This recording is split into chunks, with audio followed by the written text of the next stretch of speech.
Wherever there is a gathering of people in this world, the topics discussed are nothing more than self-promotion.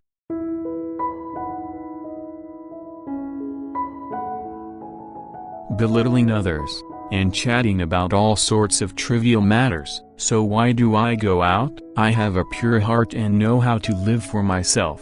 I don't want to force myself to serve others, and I may seem unapproachable to others, but I never live by anyone else's standards. Even if I'm alone with few friends, I feel very comfortable because I don't have to intentionally maintain interpersonal relationships and I won't be constrained by them.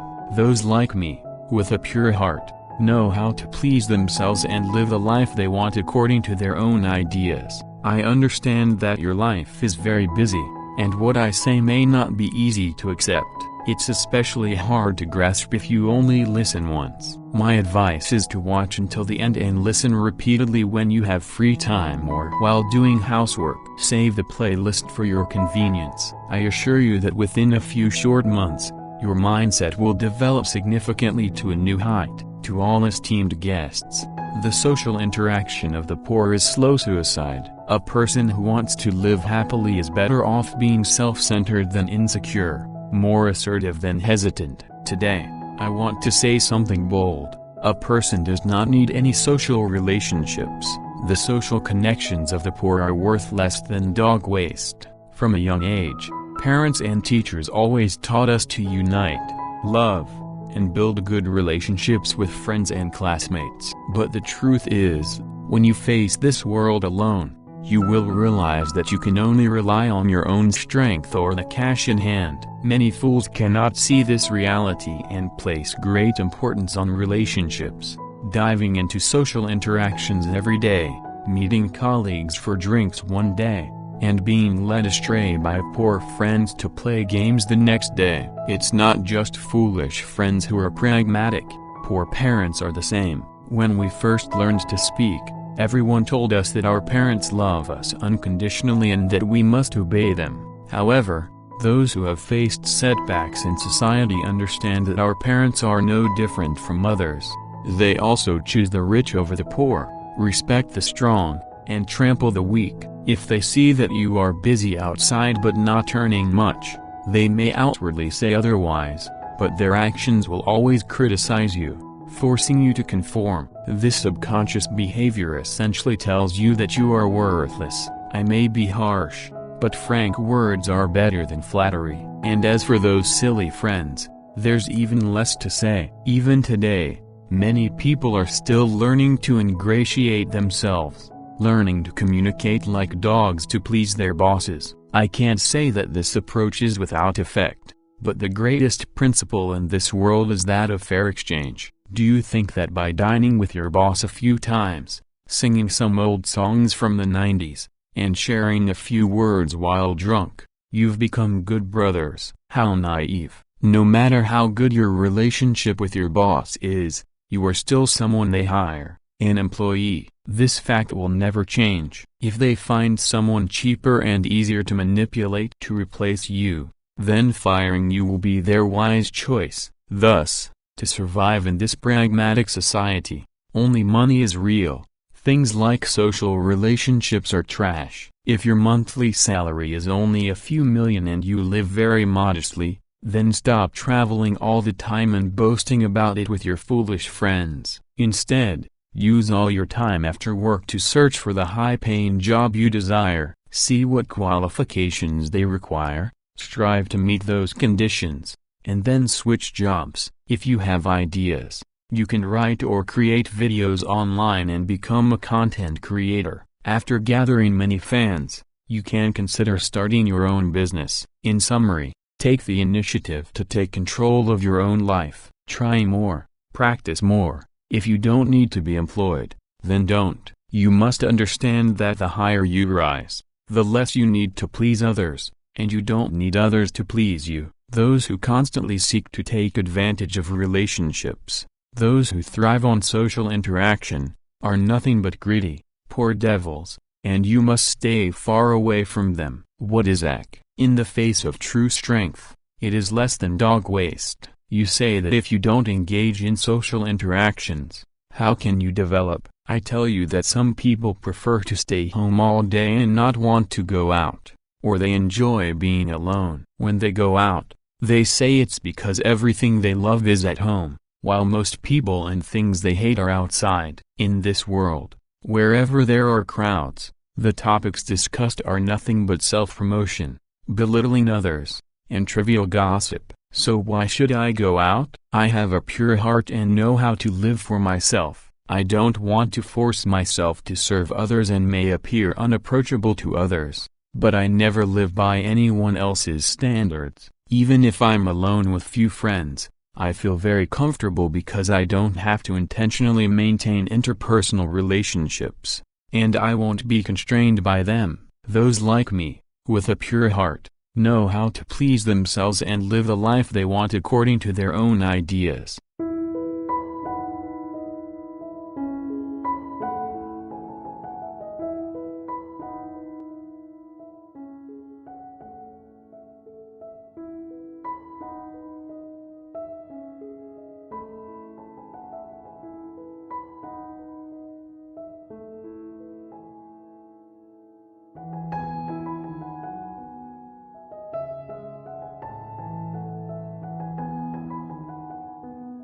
Narrowing down to a few friends leads to a stable and peaceful life.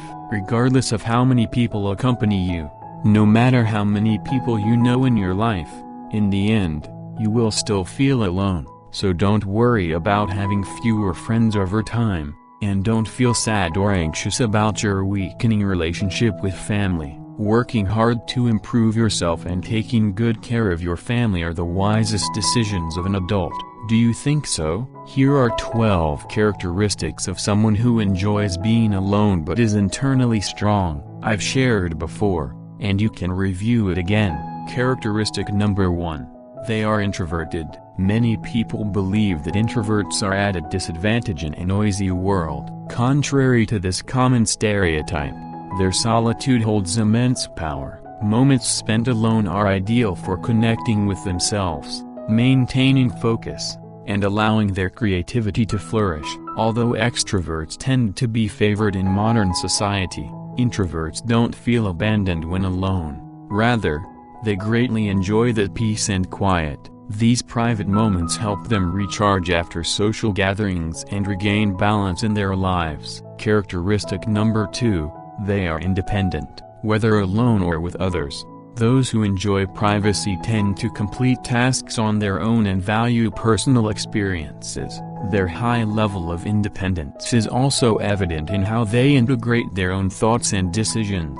They are willing to listen to your insights sincerely but will not completely rely on your advice. Self-control is also a motivating factor for them. They work productively without needing many constraints. Because of their independent nature, they tend to be more efficient in environments without many people around. Characteristic number 3, they do what they love alone. The quiet of those who enjoy solitude serves as a shield, protecting them from judgment and prejudice. They engage in activities they love without worrying about what others will think, whether it's reading quietly for hours in a serene room or taking a walk in the park alone. These activities that might seem boring or stifling to others are the hobbies of those who love spending time with themselves. They have no qualms about dining or going to the movies alone and prefer to tackle issues from the perspectives of many others around them. They are often misunderstood as enduring a boring isolation. However, their private space is where they can freely enjoy simple joys. Characteristic number 4, they value time. Those who enjoy being alone understand the value of time better than anyone. They recognize that they cannot waste time and know how to use this resource wisely. They prefer to be at home or in a quiet place to do constructive activities for their lives, such as journaling to enhance self-awareness, learning new skills, or simply resting. Alongside valuing their own time, they also respect others' time and will not keep you waiting in any meeting. Characteristic number 5, they are self-sufficient in everything. This is another positive trait of those who enjoy solitude. They choose to self-soothe their feelings rather than calling a friend to discuss their worries. It's hard to know when they are sad because they manage their emotions very well. Although they spend most of their time in a calm state alone, they maintain a positive mindset to find solutions to their problems. As a result, they do not easily become dependent on others. Characteristic number 6, they think deeply. The personality of those who enjoy solitude involves observing everything from a distance, focusing on listening, and thoughtfully contemplating what happens around them before they speak or act. Because they are accustomed to being alone, their viewpoints are less affected by external factors. The tranquility of those who enjoy solitude often takes on a strategic nature. Like a chess match, they are likely to be carefully considering their next moves. The space of solitude allows them to connect with themselves, knowing what aspects they need to develop to become their best version. Characteristic number 7, they are comfortable with quality relationships over quantity. This describes the relationships of those who enjoy solitude best. They are not averse to meeting and getting to know many people but focus their attention on a few close friends and relatives. You won't often see them at casual tea dates on weekends. They feel comfortable and satisfied in their private space and only participate in social gatherings when necessary, such as important occasions like birthday parties, weddings, or graduations of loved ones. In their circle, they are willing to attend parties to show love and support for their loved ones, but once the fun ends, they return to their safe zone. Characteristic number 8, they love themselves. Often misunderstood as being unexciting, those who enjoy solitude can understand the child within.